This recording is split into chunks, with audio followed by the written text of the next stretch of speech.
Forget the neat loadout charts and the manuals.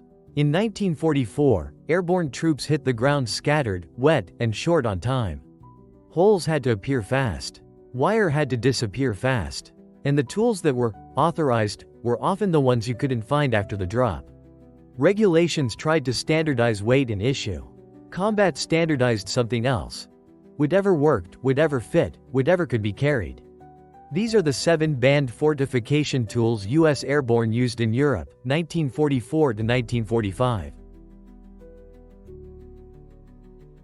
Number 7. British entrenching tool. The foreign digger that became a paratrooper favorite. Airborne packing lists were supposed to be boring.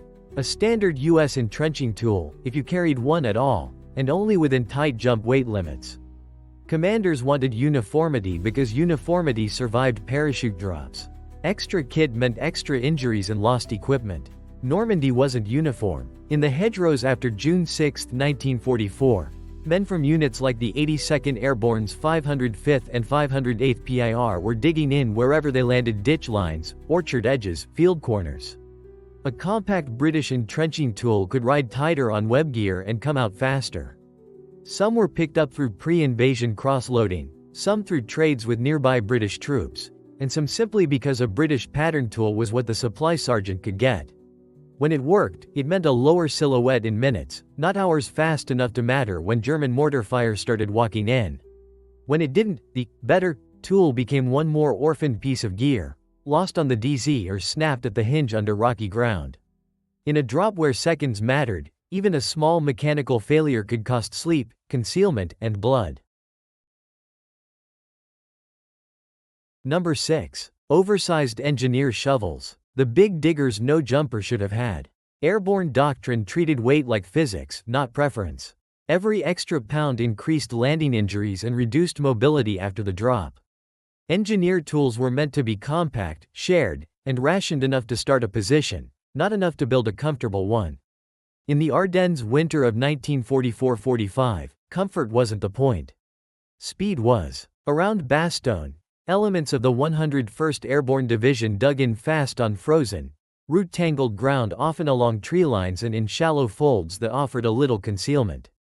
In that environment, a bigger engineer shovel could move more earth with each bite and chop through crusted snow. Men bent the rules because the alternative was worse: scraping with an undersized tool while artillery searched for any exposed outline. When it worked, a squad could deepen a position enough to get below fragments before the next fire mission. When it backfired, the oversized shovel was one more awkward piece of steel on a jump or a forced march, catching on gear, slowing movement, and sometimes getting abandoned when the line shifted. The trade was always time now versus pain later. Number 5. Wire cutters. Snip away at strict regulations. Officially, obstacle reduction tools were controlled. Engineers and assault elements were supposed to carry the specialized kit, while riflemen kept loads lean. The logic was simple. Too many tools spread everywhere meant weight everywhere, and airborne plans already assumed shortages after landing. Reality was a wire problem, not a paperwork problem. In 1944, paratroopers in units like the 101 Street's 506th PIR learned quickly that fences, field wire, and improvised obstacles didn't wait for the engineers to show up. Men tucked extra wire cutters into musette bags, tied them to suspenders, or carried captured German clippers because they were flatter and harder to lose. In close-country hedgerows, gardens, village edges, wire wasn't just a barrier. It was a noise trap. Cutters let you open a gap without firing, and that mattered at night. When it worked, a patrol slipped through and kept the initiative. When it failed, the tool became dead weight or, worse, a time sink, cheap cutters bending at the jaws, a man sawing at wire while exposed. If you were stepping into a dark hedgerow lane, would you rather carry extra ammo, or one tool that might keep you from getting hung up and shot? Number 4. Captured German folding spades. Using the enemy's gear against them. US Airborne units were meant to be supplied through their own channels, with standardized equipment that could be repaired and replaced. The entrenching tool was part of that logic, predictable, familiar, and tied to US web gear. Normandy turned predictability into a joke. After the drop in the first week of fighting, Paratroopers, especially in formations like the 82nd Airborne, were often sitting on ground they had to hold, not ground they could easily resupply. German folding spades were common battlefield finds. They were compact, tough, and sometimes simply closer than a US tool that had disappeared into a flooded field on D-Day morning. Men scavenged them from abandoned positions and prisoner collections, and they used them immediately, scraping firing steps, deepening foxholes, and cutting into the edges of hedgerows for lower silhouettes. When it worked, it kept a position, improving even when the quartermaster system lagged behind the front. When it didn't, the captured tool created friction, no spare parts, unfamiliar hinges, and the quiet worry that a distinctive piece of German kit could cause confusion in a chaotic line. It was a practical choice, not a statement. Before we move on, if you hit the ground in Normandy with only one digging tool, would you pick the compact British E-tool, the tough German folding spade, or the big shovel that breaks the weight rules? Tell us below, and subscribe for the top 3, where fortification tools start to look a lot like controlled explosives. Number 3. Civilian axes and hatchets. Silent entry tools that doubled as fortification kit. On paper, airborne loads weren't supposed to include lumber tools.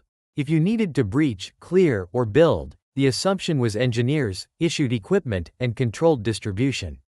Extra blades meant extra accidents on a jump, and extra weight when the plan already expected men to fight light. In France and later in the Low Countries, the landscape didn't care about doctrine. Hedgerows had to be cut for fields of fire. Doors had to be opened without turning a village into an alarm bell. A civilian hatchet from a farm shed, or an axe traded from locals, solved problems fast. Paratroopers used them to notch firing slits into thick growth, split fence posts into crude pickets, and chop shallow pits into root mats when shovels just bounced. The tool wasn't exotic. That was the point. When it worked, you got quiet access and better cover without firing a shot. When it didn't, the blade snagged in wire-bound wood, twisted an ankle during a rushed swing, or created a sound you couldn't take back. An axe is efficient. It's also honest about where you are. Number 2. Improvised TNT blasting devices. When digging tools weren't enough, men used chemistry. Explosives were supposed to be tightly controlled.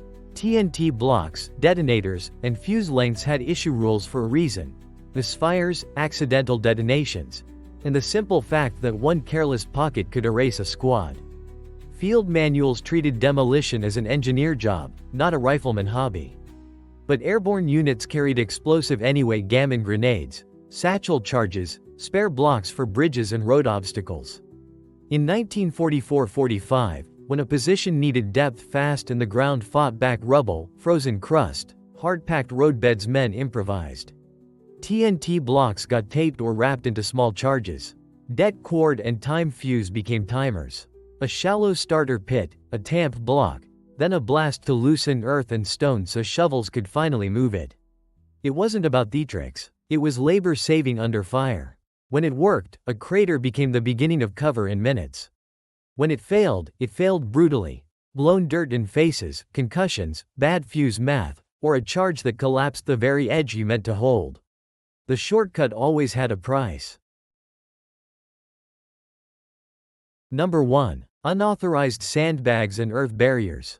The defensive luxury that became a liability. Officially, sandbags and barrier material were supply items, not something airborne troops were meant to depend on. Early positions were supposed to be simple: scrape in, lower your profile, and stay mobile. Anything that looked like permanent construction also attracted paperwork and, sometimes, attention. In prolonged fights, Normandy's static hedgerow lines, then the Ardennes paratroopers built anyway. Empty ration sacks, burlap from farms, pillowcases, even shelter half-cloth got filled with soil. Men stacked them into low parapets, revetted shallow pits, and braced the sides so a foxhole didn't cave in after the first near miss. Where sandbags were scarce, earth barriers took their place. Cut sod, chunks of frozen dirt, bricks from shattered buildings. When it worked, it stopped fragments and kept a hole from becoming a grave after rain or shelling.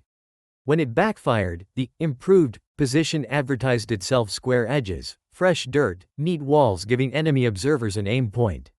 Better cover could mean better targeting. Look at the pattern. The rulebook optimized for averages, weight, standardization, clean supply lines. Combat punished averages. It forced choices made with cold hands and incomplete information. Where a banned tool wasn't rebellion, it was a calculation. If you want World War II history without simplification or mythology, subscribe. Brass and Blitz stays down at ground level, where doctrine meets dirt, and outcomes are decided by small decisions you can actually trace.